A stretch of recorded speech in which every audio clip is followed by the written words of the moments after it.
बिस्मिल्लाहिर्रहमानिर्रहीम। अस्सलाम वालेकुम डियर व्यूवर्स। इंशाल्लाह आज के क्लास में हम फ्यूचर परफेक्ट प्रोग्रेसिव टेंस के फॉर्मूलेशन या स्ट्रक्चर के हवाले से डिटेल डिस्कशन करेंगे। जब हम किसी भी टेंस के स्ट्रक्चर या फॉर्मूलेशन की बात करते हैं तो बेसिकली हम उस टेंस के फॉर्म ऑफ वर्ब या हेल्पिंग वर्ब या ऑक्सिलरी वर्ब्स के बारे में बात कर रहे होते हैं। फ्यूचर परफेक्ट कंटिन्यूअस टेंस और प्रोग्रेसिव टेंस में हम सब्जेक्ट के बाद वर्ब की प्रेजेंट पार्टिसिपल फॉर्म यूज करते हैं और प्रेजेंट पार्टिसिपल फॉर्म हम बेसिकली वर्ब के आईएनजी फॉर्म को कहते हैं। जब वर्ब के फर्स्ट फॉर्म के साथ हम आईएनजी को लगाते हैं तो ऐसे फॉर्म को हम इंग्लिश ग्रामर में present participle form of the verb कहते हैं। फॉर एग्जाम्पल, हमारे पास एक वर्ब है प्ले, अगर हम उसके साथ आईएनजी लगा लें तो ये प्लेइंग बन जाएगा और प्लेइंग एक प्रेजेंट पार्टिसिपल फॉर्म है। तो प्रोग्रेसिव टेंस या कंटिन्यूअस टेंस में हम present participle form of the verb को यूज करते हैं। इस टेंस में हमारे पास दो हेल्पिंग वर्ब्स है या ऑक्सिलरी वर्ब्स है और वो है वेल हैव बीन और शैल हैव बीन।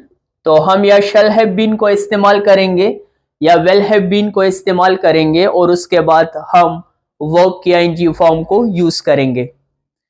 इसके साथ साथ हम टाइम रेफरेंस को भी यूज कर सकते हैं और टाइम रेफरेंस के बारे में हम डिटेल डिस्कशन ऑलरेडी कर चुके हैं मुख्तलिफ टेंसेस में। जब हम टाइम रेफरेंस की बात करते हैं तो बेसिकली हम ड्यूरेशन की बात करते हैं या हम पॉइंट इन टाइम की बात करते हैं या पीरियड ऑफ टाइम की बात करते हैं। फॉर एग्जाम्पल, हम कहते हैं कि for 5 years and since morning. तो इस टेंस में हम या पॉइंट इन टाइम की बात करेंगे जिसके लिए हम सिंस को इस्तेमाल करेंगे, या हम पीरियड ऑफ टाइम की बात करते हैं जिसके लिए हम फॉर इस्तेमाल करेंगे और इस पर हम डिटेल डिस्कशन कर चुके हैं। सिंस को हम उस वक्त इस्तेमाल करेंगे जब हम किसी एक्टिविटी के स्टार्टिंग पॉइंट को मेंशन करना चाहते हैं। For example, since Monday, since January, since morning, since yesterday, since 2000 etcetera. और फॉर को हम तब इस्तेमाल करेंगे जब हम पीरियड ऑफ टाइम की बात करेंगे या ड्यूरेशन की बात करते हैं। For example, for 10 years, for 20 minutes, for a long time etcetera. तो हम टाइम रेफरेंस को भी यूज कर सकते हैं। अगर हम इस टेंस में एफर्मेटिव सेंटेंसेस के स्ट्रक्चर की बात करें तो एफर्मेटिव सेंटेंस में सबसे पहले सब्जेक्ट आएगा, उसके बाद हेल्पिंग वर्ब आएगा जो कि बेसिकली वेल हैव बीन या शैल हैव बीन है। तो हम हेल्पिंग वर्ब को लिख लेते हैं जो कि वेल हैव बीन और शैल हैव बीन है। उसके बाद हम वर्ब के फॉर्म की बात करते हैं जो कि बेसिकली आईएनजी फॉर्म है या present participle form of the verb है, और प्रेजेंट पार्टिसिपल का मतलब है वर्ब की आईएनजी फॉर्म। उसके बाद हम टाइम रेफरेंस को यूज कर सकते हैं, सेंस या फॉर को। इसी तरह सेंटेंस के दूसरे पार्ट्स भी आ सकते हैं और फाइनली हम फुल स्टॉप या पीरियड को प्लेस करेंगे। एक एग्जांपल सेंटेंस लेते हैं। For example, I will have been teaching, I will have been teaching here or teaching at this institution. I will have been teaching एक टाइम रेफरेंस को use करते हैं, फॉर एग्जाम्पल फॉर 20 years, और उसके बाद हम फ्यूचर टाइम को भी मेंशन कर सकते हैं क्योंकि हम फ्यूचर टेंस की बात कर रहे हैं। I will have been teaching for 20 years, let's say next January. आइंदा जनवरी तक मैं 20 साल से पढ़ा रहा हूंगा। यहां पर फोकस कंटिन्यूटी पर है और इसके हवाले से हम यूजेस में इंशाल्लाह डिटेल डिस्कशन करेंगे। आई हमारा हो गया सब्जेक्ट, उसके बाद हेल्पिंग वर्ब और ऑक्सिलरी वर्ब है will have been, present participle और वर्ब की फर्स्ट फॉर्म के साथ हम आईएनजी को यूज करेंगे, वो यहाँ पर टीचिंग है, I will have been teaching. Time reference है सेंस और फॉर के साथ। तो इस एग्जाम्पल सेंटेंस में हमने लिया है for 20 years, I will have been teaching for 20 years, और हमने फ्यूचर टाइम को भी लिया है next July, I will have been teaching for 20 years next July. अगर हम नेगेटिव सेंटेंस के स्ट्रक्चर की बात करें तो क्वाइट सिंपल है। वेल के बाद हम नॉट को प्लेस करेंगे और सेंटेंस का स्ट्रक्चर कुछ इस तरह बन जाएगा कि सब्जेक्ट पहले आएगा, फिर वेल और शल आएगा, उसके बाद नॉट को प्लेस किया जाएगा, उसके बाद हैव आएगा, उसके बाद बीन आएगा, उसके बाद वर्ब की आईएनजी फॉर्म और present participle form of the verb आएगी, फिर सेंस और फॉर और टाइम रेफरेंस आ जाएगा,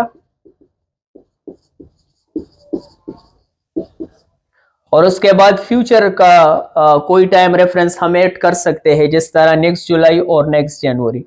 तो हम फ्यूचर टाइम को और फ्यूचर टाइम रेफरेंस को भी हम यूज कर सकते हैं, और उसके बाद हम फाइनली फुल स्टॉप या पीरियड को प्लेस करेंगे। अगर हम उस एग्जाम्पल सेंटेंस को ले ले तो ये सेंटेंस बन जाएगा, I will not have been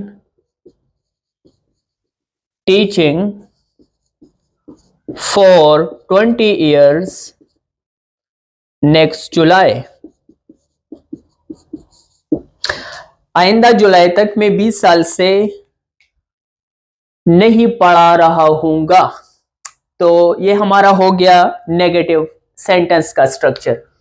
इसी तरह हम इंटरोगेटिव सेंटेंस के स्ट्रक्चर को भी डिस्कस करते हैं।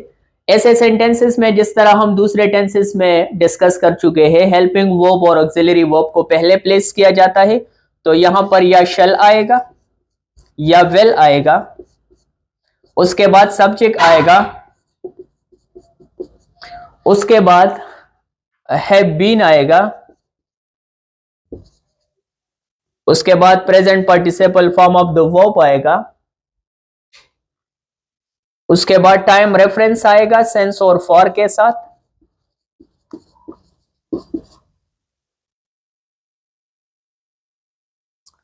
उसके बाद फ्यूचर टाइम रेफरेंस भी आ सकता है अगर हम फ्यूचर में किसी पर्टिकुलर पॉइंट इन टाइम को मेंशन करना चाहते हैं, या सर्टन फ्यूचर में हम किसी सर्टन टाइम को मेंशन करना चाहते हैं, और फाइनली हम साइन ऑफ इंटरोगेशन को प्लेस करेंगे। अपने इब्तिदाई सेंटेंस को हम लेते हैं, वेल को हम बिगिनिंग में लाएंगे, well I have been teaching for 20 years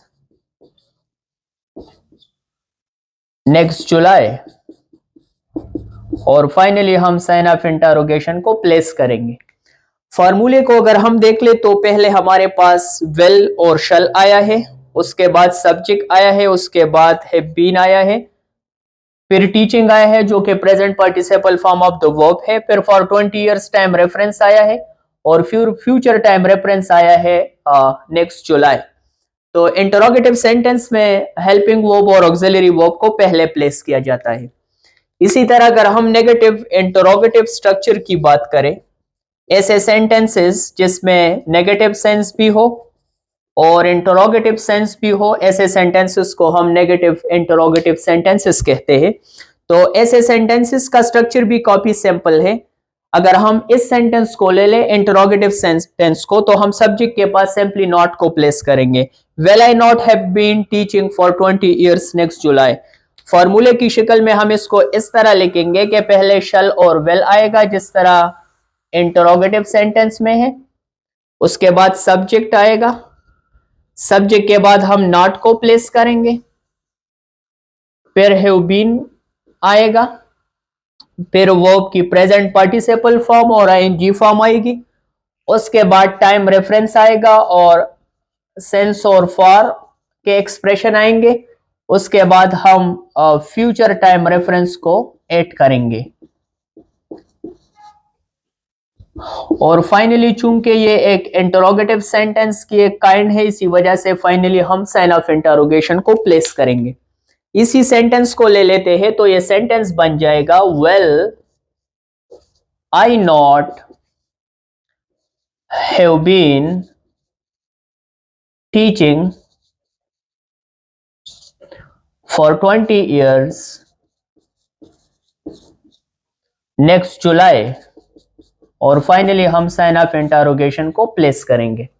negative interrogative sentence को लिखने का एक दूसरा भी तरीका है कि हम वेल और नॉट को कंट्रैक्शन के फॉर्म में लिखे, इसको कंबाइन लिखे तो ये बन जाएगा वोंट, जो कि वेल नॉट की कंट्रैक्शन है। उसके बाद सब्जेक्ट आएगा वेल आई, वोंट आई, और उसके बाद the rest of the sentence आएगा won't I have been teaching here for 20 years next July, और फिर हम साइन ऑफ इंटरोगेशन को लगाएंगे। तो हम विल और नॉट को कंबाइन कंट्रैक्शन के फॉर्म में वॉन्ट भी लिख सकते हैं। इसी तरह हम WH सेंटेंस के स्ट्रक्चर की भी बात कर सकते हैं। WH सेंटेंसेस वो सेंटेंसेस होते हैं जो कि बेसिकली WH वर्ड से स्टार्ट होते हैं। ऐसे सेंटेंसेस में WH वर्ड को पहले प्लेस किया जाता है। फॉर एग्जाम्पल जो भी वर्ड हो, व्हाट, व्हाई, वेयर, हाउ भी इसमें शामिल है, व्हाई, एटसेट्रा। तो ऐसे वर्ड्स को पहले प्लेस किया जाता है। उसके बाद वेल और शल को प्लेस किया जाता है। उसके बाद सब्जेक्ट को प्लेस किया जाता है। फिर हैव बीन आता है। उसके बाद present participle form of the verb को लिखा जाता है। फिर सेंस और फॉर या टाइम रेफरेंस को लिखा जाता है। उसके बाद अगर हम फ्यूचर टाइम रेफरेंस को मेंशन करना चाहते हैं तो उसको भी लिखा जाता है। सेंटेंस के दूसरे पार्ट्स भी आ सकते हैं और फाइनली हम साइन ऑफ इंटरोगेशन को प्लेस करते हैं, क्योंकि ये भी इंटरोगेटिव सेंटेंसेस ही की एक किस्म है। अगर हम अपने पहले वाले सेंटेंस को ले लें, I will have been teaching here और at this institution for 20 years next July. Let's say हम एक WH वर्ड को यूज करते हैं कि आइंदा जुलाई तक मैं 20 साल तक कहां पढ़ा रहा हूंगा। तो सेंटेंस बन जाएगा where will I have been teaching for 20 years next July, और फाइनली हम साइन ऑफ इंटरोगेशन को प्लेस करेंगे। इसी तरह हम एक दूसरी मिसाल ले लेते हैं हाउ लॉन्ग के साथ। For example how long,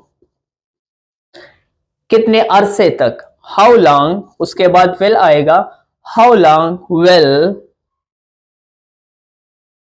let's say हम यू को ले लेते हैं as a subject, how long will you have been teaching, how long will you have been teaching. चूंकि हम वक्त के बारे में पूछ रहे हैं कि कितने अरसे तक, तो फॉर 20 years यहां पर नहीं आएगा, क्योंकि ये जवाब में आएगा how long will you have been teaching next July. Next July तक आप कितने वक्त से पढ़ा रहे होंगे। तो इसका फिर आंसर बन जाएगा कि I will have been teaching let's से फॉर 10 years और फॉर 20 years नेक्स्ट जुलाई। तो WH स्ट्रक्चर को बनाने के लिए WH वर्ड को पहले प्लेस किया जाता है और उसके बाद विल शैल आता है, फिर सब्जेक्ट आता है, फिर हैव बीन आता है, फिर वर्ब की ING फॉर्म आती है। उसके बाद सेंस और फॉर वाले एक्सप्रेशन को ऐड किया जाता है और हम फ्यूचर टाइम रेफरेंसेस को भी ऐड कर सकते हैं। इसी तरह सेंटेंस के दूसरे पार्ट्स भी आ सकते हैं। जब हम फ्यूचर परफेक्ट प्रोग्रेसिव टेंस के स्ट्रक्चर की बात करते हैं तो इस टेंस में हम वर्ब की ING फॉर्म को यूज करेंगे। हम वर्ब के फर्स्ट फॉर्म के साथ ING को यूज करेंगे, जिसको हम present participle form of the verb कहते हैं। इस टेंस में हेल्पिंग वर्ब्स और ऑक्सिलरी वर्ब्स दो है, शैल हैव बीन और विल हैव बीन। इसी तरह टाइम रेफरेंस को शो करने के लिए हम सेंस और फॉर को यूज करेंगे। सेंस हम इस्तेमाल करते हैं पॉइंट इन टाइम के लिए और फॉर हम इस्तेमाल करते हैं पीरियड ऑफ टाइम के लिए। I hope you enjoyed the video. इंशाल्लाह नेक्स्ट वीडियो में हम फ्यूचर परफेक्ट प्रोग्रेसिव टेंस के डिफरेंट यूजेस के बारे में डिटेल डिस्कशन करेंगे। सी यू इंशाल्लाह। Thank you so much.